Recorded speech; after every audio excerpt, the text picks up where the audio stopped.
Hello बच्चों, मैं अमित आज आपको वैदिक काल की राजनीतिक व्यवस्था के बारे में बताऊंगा। जैसा कि आप सबको पता है कि वैदिक काल के समय से पहले हम सिंधु घाटी सभ्यता के बारे में पढ़ चुके हैं और उस समय की क्या राजनीतिक आर्थिक दशाएं थी उसके बारे में हम जानकारी ले चुके हैं। अब उसके बाद हम आते हैं तो वैदिक काल के बारे में पढ़ते हैं। तो सबसे पहले तो उसके बारे में ये जानते हैं कि इस समय की प्रशासनिक व्यवस्था के बारे में हमें पढ़ना क्या क्या है। तो अगर हम बात करें, सबसे पहले हम अगर प्रशासनिक व्यवस्था की बात करें, करेंगे तो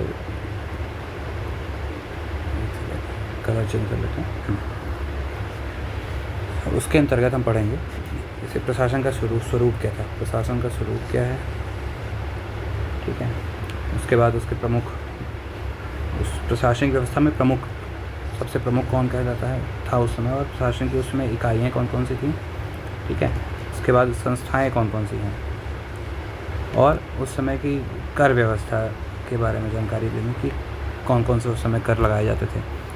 सेना का स्वरूप क्या था, ठीक है। स्थायी सेना थी कि अस्थायी, क्या कैसे नगद वेतन भुगतान क्या किस तरीके से किया जाता था। और उसके बाद हम न्याय व्यवस्था या प्रशासन के बारे में पढ़ेंगे, ठीक है। तो शुरुआत करते हैं। सबसे पहले देखो, सबसे अगर बड़ी इकाई की बात करें तो वैदिक काल में सबसे बड़ी इकाई थी जन। सबसे बड़ी इकाई जन कहलाती है, जिसका जो मुखिया था उसको जनस गोप्या या राजा का नाम ही है वो, कि एक तरीके से उसको राजा ही कहा जाता था, ठीक है। उसके बाद आता है विश्व, उसके जो अध्यक्ष को बोलेंगे, उसके जो मुखिया को बोलेंगे विश्वपति कहा जाएगा। और उसके बाद आता है गांव में आते हैं जो गांव का मुखिया ग्रामणी। और सबसे छोटी इकाई की अगर बात करें, सबसे छोटी इकाई की बात करेंगे तो वो होता है कुल का जो होता है वो कुलप होता है, अध्यक्ष जो होता है, जो उसका मुखिया होता है। तो ठीक है, ये तो बेसिक इन्फॉर्मेशन हो गई। हम प्रशासनिक व्यवस्था देख रहे हैं वैदिक काल के बारे में, ठीक है, राजनीतिक व्यवस्था, प्रशासनिक व्यवस्था। तो अब आते हैं, पहले तो थोड़ा बैकग्राउंड की अगर बात की जाए, अगर हम बैकग्राउंड की बात करें तो सबसे पहले हमें ये पता है कि दसराज युद्ध के बारे में पता होगा आप लोगों को, जिसमें 10 राजाओं का युद्ध हुआ था, जो कि 2 कबीलों के बीच हुआ था। एक भारत कबीला था और एक अनार्य जातियों से संबंधित था। ये भारत कबीला था और एक 10 कबीले अलग थे, जिसमें से 5 आर्य कबीले थे, 5 अनार्य कबीले थे, ठीक है। और रीज़न था ये कि जो गुरु का परिवर्तन किया गया था, पहले जो राजा भरत थे, सुदास, उन्होंने अपने गुरु का परिवर्तन कर लिया। विश्वामित्र की जगह वशिष्ठ गुरु को अपना गुरु बनाने के कारण ये युद्ध का कारण बना था। रावी नदी के किनारे हुआ था, जिसमें भरत कबीले के राजा सुदास की जीत हुई थी। और बाकी 10 कबीलों में 5 आर्य थे, 5 अनार्य, जिनका नाम अनु, द्रहु, पुरु, तुर्वस, यदु, ये आर्य कबीले के थे। और उसके बाद अनार्य कबीलों में पक्त, शिवी, विषाण, भालानस और अपलेन। और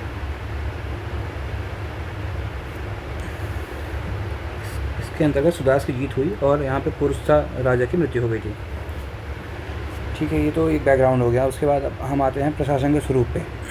तो वैदिक काल में जो प्रशासनिक स्वरूप था वो राजतंत्रात्मक व्यवस्था थी। राजा सभी शक्तियों का केंद्र था।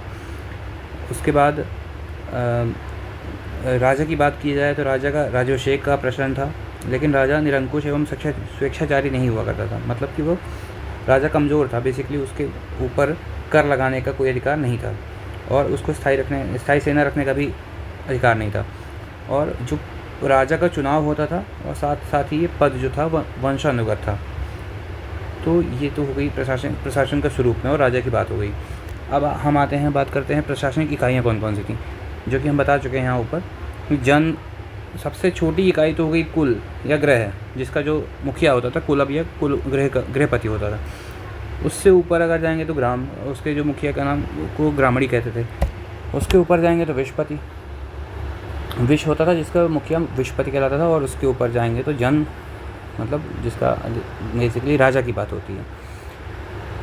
अब अगर इससे भी ऊपर जाएंगे तो महाजनपद कहलाएगा। फिर महाजनपद बड़ी सबसे बड़ी इकाई हो जाती है जो कि बाकी जनपदों को भी कंट्रोल करती है। ठीक है। अब अगर हम संस्थाएं की बात करें तो वैदिक काल में जो प्रमुख संस्थाएं थी वो सभा, समिति और विदत थी। सभा मतलब वरिष्ठ लोगों का समूह था जो कि न्याय का कार्य करता था, और उसका जो प्रमुख था वो सभापति कहलाता था। न्याय का कार्य करते थे और वो सभापति कहलाता था। ठीक है। उसके बाद समिति की अगर हम बात करें तो यहाँ ये आम जनों की थी, आम जनों की मतलब सभा थी, जिसमें युवा और वृद्ध सभी शामिल हो सकते थे। इनका कार्य क्या था, ये राजा का चुनाव करते थे, और इनका जो प्रमुख कहलाता था वो ईशान या पति कहलाता था। ठीक है। और जो ये समिति है इसकी जो तुलना की जाती है वर्तमान लोकसभा के साथ की जाती है, और जो सभा है उसकी जो तुलना है वो राज्यसभा से की जाती थी। ठीक है। और इन्हीं दोनों को, सभा और समिति को सम्मिलित तौर पर प्रजापति की 2 पुत्रियां कहा गया है अथर्ववेद में। ठीक है। ये यहाँ पे आपको जिसके बारे में शायद पता होगा। अब तीसरी जो संस्था है वो विदत होती है। ये सबसे पुरानी संस्था है और लगभग काम इसका भी ऑलमोस्ट सेम ही रहता है। अब हम अगर आगे बात करें हम कर व्यवस्था के बारे में, तो कर व्यवस्था का जो प्रचलन था उस बलि नामक कर इसमें लिया जाता था इस समय। और राजा को कर का अधिकार नहीं था, स्वैच्छिक कर थे इस समय, मतलब जिसको मन है वो अपने से स्वेच्छा से कुछ दान कर सकता था, कर के तौर पर भी दिया जा सकता था। कर का संग्रह कम था इस समय, आर्थिक दशा इसलिए कमज़ोर हुआ करती थी, और राजा जो आर्थिक रूप से कमज़ोर था इस समय। अब फिर हम सेना की अगर बात करें तो इस समय स्थायी सेना का अभाव था। क्यों? क्योंकि आर्थिक रूप से कमज़ोर पहले से ही थे, और सुरक्षा, नागरिक सेना का निर्माण कर सुरक्षा की जाती थी। मतलब सुरक्षा के लिए यहाँ पे नागरिकों को ही सम्मिलित करके सेना बनाई जाती थी, उसके बाद ही उन लोग की सुरक्षा की जाती थी। इसको अन्य नाम एक और कहा जाता है मिलिशिया। ठीक है। अब हम आगे आते हैं न्याय व्यवस्था प्रशासन पर। इस समय जो न्याय व्यवस्था के संबंध में सर्वोच्च अधिकारी था वो राजा कहलाता था। राजा के सहायक कौन होते थे? पुरोहित। और अपराध उस समय मुख्यतः क्या अपराध होता था? गाय की चोरी, क्योंकि गाय को बहुमूल्य वस्तु माना जाता था उस समय। उसको मारना या चुराना ये सब अघन्य कहा गया है गाय की चोरी को। चोर क्या होते थे? चोर पणी मतलब ऋग्वैदिक व्यापारी हुआ करते थे। चोरी पर रोक लगाने के लिए अधिकारी कौन कौन से? स्पर्श मतलब गुप्तचर, और उग्र मतलब पुलिस। ये उस समय चोरी पर रोक लगाने की कोशिश किया करते थे। तो ये था दोस्तों हमारा आज का टॉपिक, वैदिक काल की राजनीतिक व्यवस्था और राजनीतिक और प्रशासनिक व्यवस्था, जिसके संबंध में हमने आज प्रशासनिक स्वरूप देखा। फिर उसके बाद प्रमुख व्यक्ति इस समय का कौन था, प्रशासनिक इकाइयाँ कौन कौन सी थी, जन, विश्व, ग्राम, ग्रामणी, गृह, कुल। उसके बाद प्रशासनिक संस्थाएं कौन सी, सभा, समिति और विदत। कर व्यवस्था का कैसा प्रचलन था, बलि नामक कर लिया जाता था, स्वैच्छिक कर हुआ करता था, कर संग्रह इस समय कम हुआ करता था, और सेना यहाँ पे स्थायी सेना का अभाव था, और जो नागरिक लोग मिलकर ही एक सेना का निर्माण करके लोगों की सुरक्षा करते थे, जिसको मिलिशिया कहा जाता था, मिलिशिया। और न्याय व्यवस्था का अगर प्रशासन की बात की जाए तो सर्वोच्च अधिकारी राजा ही था, और उसके सहायक में अगर बात करें तो पुरोहित हो गया। सबसे ज़्यादा चोरी होती थी गाय की, और जो चोर थे वो पणी मतलब व्यापारी के यहाँ चोरी करते थे। तो चोरी पर रोक लगाने के लिए अधिकारी कौन कौन से थे? स्पर्श और उग्र।